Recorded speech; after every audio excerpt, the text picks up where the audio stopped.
बोलना चाहता हूँ। हाँ। इंडिया गठबंधन की बात कर रहे हैं, आपके सहयोगी दल के नेता क्या कहते हैं, भारतीय जनता पार्टी को जो वोट देता है वो राक्षसी प्रवृत्ति का है।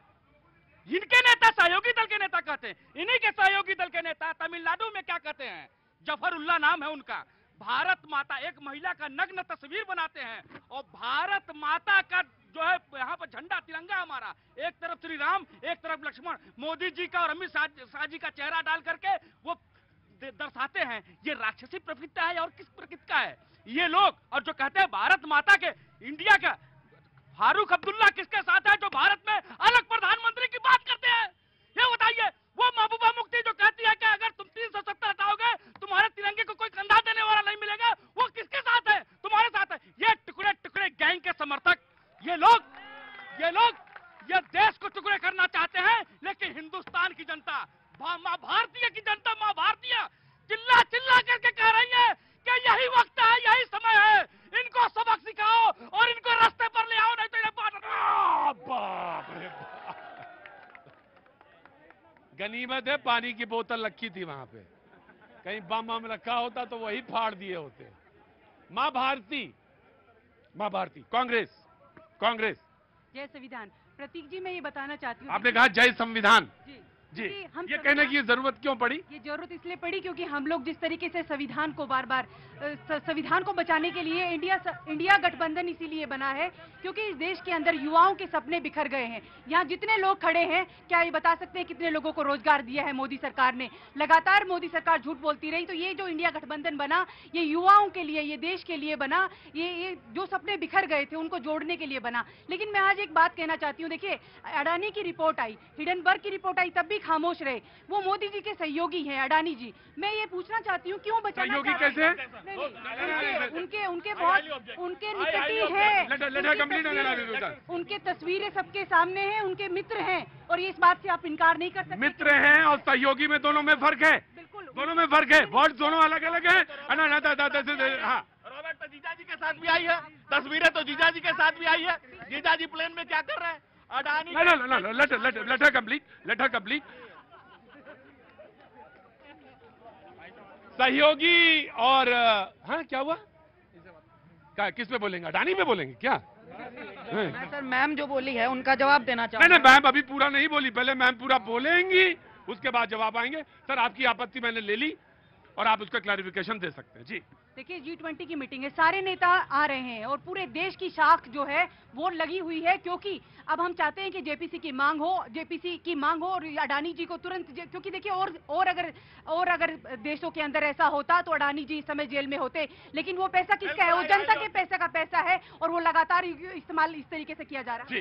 क्लैरिफिकेशन। देखो राहुल बाबा, अब ये काम ना करो, विदेशियों के सामने माँ भारती को बदनाम ना करो। जब G20 की बात आई है, दुनिया के सारे मुल्क भारत में आ रहे हैं, ये बड़ा अवसर है। इसमें आप अपने आदतों को क्यों दिखा रहे हैं? कम से कम कुछ दिनों के लिए जो इस तरह के बच्चे होते हैं उनको घर में रख लिया जाता है, जो वो फालतू बातें करते हैं। राहुल बाबा पहले से ये बातें करते हैं, इसमें नया क्या है? और अडानी की बात करें, अडानी के इस देश में 5 बड़े प्रोजेक्ट हैं। सबसे बड़ा प्रोजेक्ट कहाँ है? राजस्थान में 40,000 करोड़ का पावर प्रोजेक्ट। तो दूसरा बड़ा प्रोजेक्ट कहाँ है? छत्तीसगढ़ में कोयला निकालने का। तीसरा बड़ा प्रोजेक्ट कहाँ है? वहां पर बंगाल में पोर्ट का। चौथा बड़ा प्रोजेक्ट कहाँ है? केरल में। और 5वां बड़ा प्रोजेक्ट कहाँ है? महागाड़ी ने दिया था मुंबई में एयरपोर्ट पोर्ट का। बताइए 5 में कहाँ भाजपा की सरकार है? कहाँ भाजपा की सरकार है? क्यों नहीं राहुल गांधी अपने मुख्यमंत्रियों को समझा देते हैं? क्यों नहीं ममता बनर्जी को समझा देते हैं? क्यों नहीं केरल में अपने गवर्नमेंट को समझा देते हैं? क्यों नहीं महाराष्ट्र? सिर्फ झूठ बोलने के लिए। आए भाई समेटिए, तब तक आ रहा हूं मैं। कहाँ से आना हुआ आपका? दिल्ली से हूँ। क्या नाम है साहब आपका? राजेश जी। क्या काम करते हैं साहब? सर अभी तो खाली हूँ, केजरीवाल ने मेरी दुकानदारी सारी छीन ली। केजरीवाल जी ने अरे अच्छा जब मैं आता हूँ, सताए हुए हैं क्या? वो क्या है वो गाना आजकल, वो काली काली जो है, मैं समझ गया, मैं आया जी। जनाबे आली। हाँ क्या नाम भैया? मैं अभिनीत मल्लिक नाम है मेरा। बाबू कहाँ से आना हुआ? बिहार से सर। बिहार में कहाँ से? जनाब है आली। कहाँ से आना हुआ? सुपौल से। अरे बाप रे बाप, सुपौल से एकदम बॉर्डर। बिल्कुल सर। बाढ़ का स्थिति क्या रहा है इस बार? सर अभी मैं बाहर हूँ, बांध से बाहर। घर का पता रखा करो। ठीक है, मेरा ठीक है। चलो बोलो। मैम ने कहा अभी कि जो है रोजगार नहीं दिया। मैं अब रोजगार के लिए सोचता ही नहीं हूँ। मैं भारत का युवा हूँ, मुझे स्टार्टअप योजना के तहत जो है मुझे एक फ्रीडम मिला है कि मैं इंजीनियरिंग लास्ट ईयर का स्टूडेंट हूं और मैं ये कहता हूं कि 2 साल के अंदर अपना स्टार्टअप करके दिखाऊंगा और स्टार्टअप को चला के भी दिखाऊंगा, क्योंकि मेरे पीएम ने मुझे वो छूट दी है, वो स्टार्टअप योजना दी है जिसके तहत मैं अपना स्टार्टअप चला सकता हूं। और मैं ये कहता हूं कि मैं 2 साल के अंदर अपना स्टार्टअप चला कर दिखाऊंगा और जिसके लिए मैंने प्री प्लानिंग कर ली है। क्या बात है बाबू, क्या नाम है आपका? अभिनीत मल्लिक। अभिनीत मल्लिक, बिहार से, सुपौल से आते हैं आप? बिल्कुल तो रहते यहीं दिल्ली में? जी बिल्कुल, दिल्ली में। अब वोट कहाँ है आपका? वोट मेरा बिहार में। ये तमाम चीजें हैं, बिंधी हुई हैं आपस में एक दूसरे के। जी, कहाँ से आना हुआ आपका? जनकपुरी। जनकपुरी, दिल्ली से। क्या कर रही हैं आप? फिजियोथेरेपी। फिजियोथेरेपी से। पहले तो आपको बहुत बहुत शुभकामनाएं, आपका काम बहुत अच्छा हो, आप अपने कार्य में बहुत अच्छा हो, दक्ष हो और आपके कार्य की बहुत प्रशंसा हो। कुछ कहना चाहती हैं? हैं? कुछ बोलना चाहती हैं? नहीं? क्या अच्छा लगता है, क्या नहीं अच्छा लगता है? अच्छा सोचिए, मैं आया, समाजवादी पार्टी। जी, देखिए, इस देश का इतिहास जब लिखा जाएगा तो इस देश के प्रधानमंत्री माननीय मोदी जी का नाम कमर तोड़ प्रधानमंत्री के रूप में लिखा जाएगा। ऐसा क्यों कहते हैं भाई आप? देश के सीमा पर रातों दिन जाड़ा गर्मी बरसात में अपनी जान को हथेली पर लेकर के जिस सैनिकों ने इस देश की रक्षा करती, उस सैनिकों को उन्होंने ठेके पर रख दिया, उनकी नौकरियां छीन लिया मोदी जी ने। देश की सुरक्षा को कितने नौकरी छीनी? मोदी जी ने उनको अग्निवीर बना दिया, उनकी नौकरी को उन्होंने अग्निवीर बना दिया। दूसरी बात, अरे क्या आप करें, सैनिकों को उन्होंने अग्निवीर बना दिया, आपको पता नहीं है? नहीं, हमें तो पता है।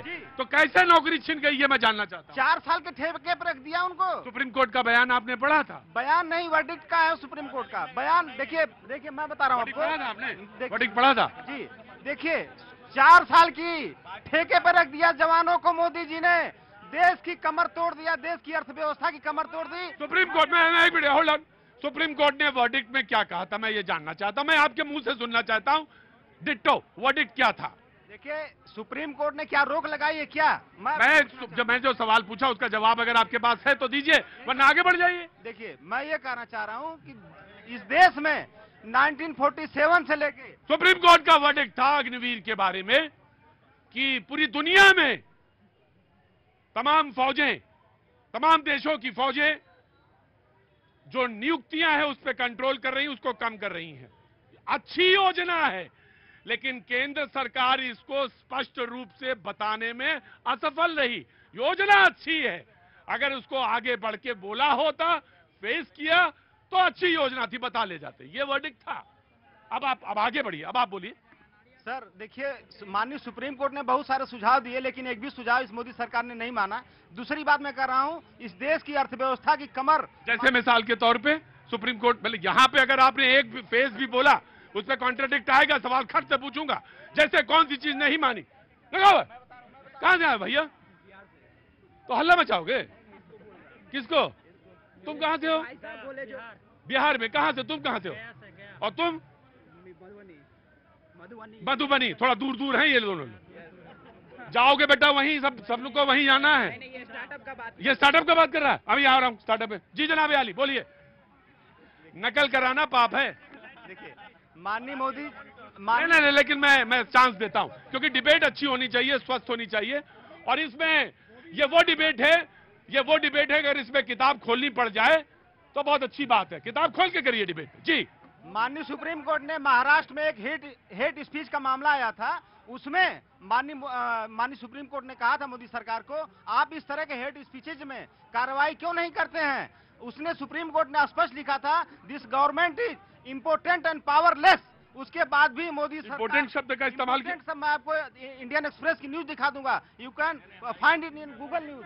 इम्पोर्टेंट एंड पावरलेस, गवर्नमेंट ने, माननीय सुप्रीम कोर्ट ने इम्पोर्टेंट एंड पावरलेस कहा मोदी सरकार को। पावरलेस एंड इम्पोर्टेंट शब्द। जी, मैं दोनों लोग क्लैरिफिकेशन लूंगा। जी प्रतीक जी, मैं तो बड़ा आश्चर्यचकित हूँ। खैर, इनसे उम्मीद भी और क्या कर सकता हूँ, जिनके शीर्ष नेतृत्व का ही जो विचार, चाहे वो मतलब बच्चियों पर बलात्कार को लेकर हो या तमाम जो है संस्कृति को लेकर हो, इनसे और उम्मीद कुछ की भी नहीं जा सकती है। अगर आप सुप्रीम कोर्ट के किसी वर्डिक्ट की बात करते हैं तो एटलीस्ट उसको पढ़ के तो आइए।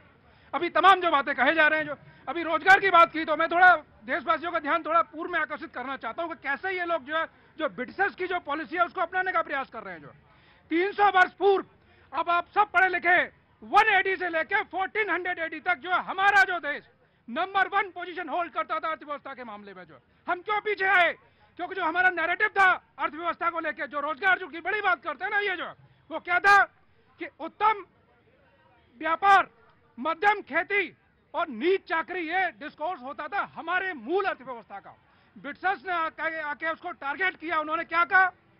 उत्तम चाकरी, मध्यम खेती और नीच व्यापार। तो उन्होंने प्रमोट किया कि नौकरी करो, नौकरी करो, नौकरी करो। ये बड़े हिमायती हैं।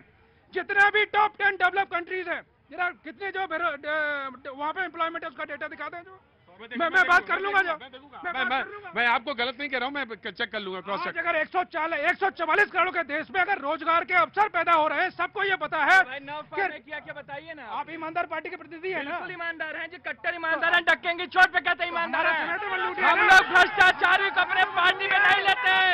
अगर तुम चोरी करो तो हमारे रूम में आकर करो, हमारे दल में आकर करो। आज देश की जनता कह रही 9 सालों में आपने क्या किया? आज इंडिया के पास नीति है, नियत है, नेता है। एक आज एनडीए के पास ऐसा प्रधानमंत्री है, एक प्रतीक भाई सुनिएगा, एक ऐसा प्रधानमंत्री है, एक ऐसा प्रधानमंत्री है जो बोलने की हिम्मत नहीं करता। हमारे महिला और बहन की बेटियों की इज्जत लूटा जाता है।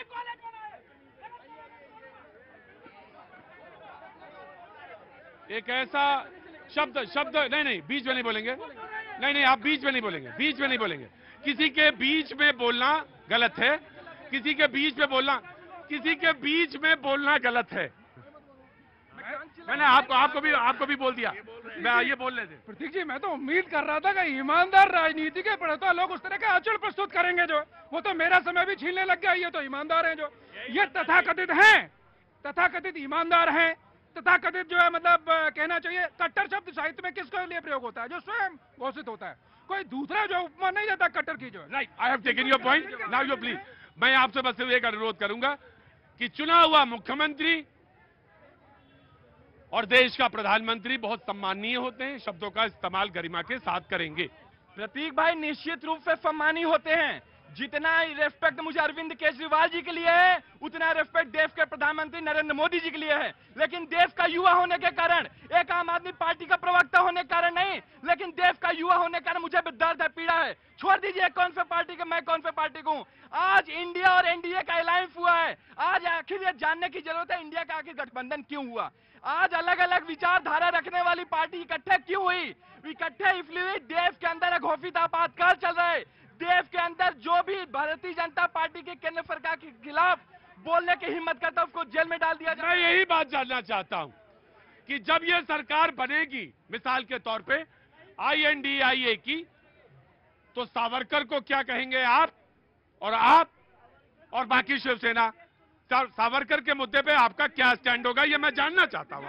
मैं बता रहा हूं, अगर मैं उस पर आपकी जवाब दे दूंगा। पिछले 9 सालों में भारतीय जनता पार्टी की केंद्र सरकार ने अगर 2014 में जो वादा किया था, 2019 में जो वादा किया था, मैं चुनौती देता हूं। अगर आपके अंदर हिम्मत है, ताकत है, देश की जनता के सामने आइए, बोलिए 14 हमने ये वादा किया था, इसलिए वोट दीजिए। आपने बोला था 2 करोड़ रोजगार।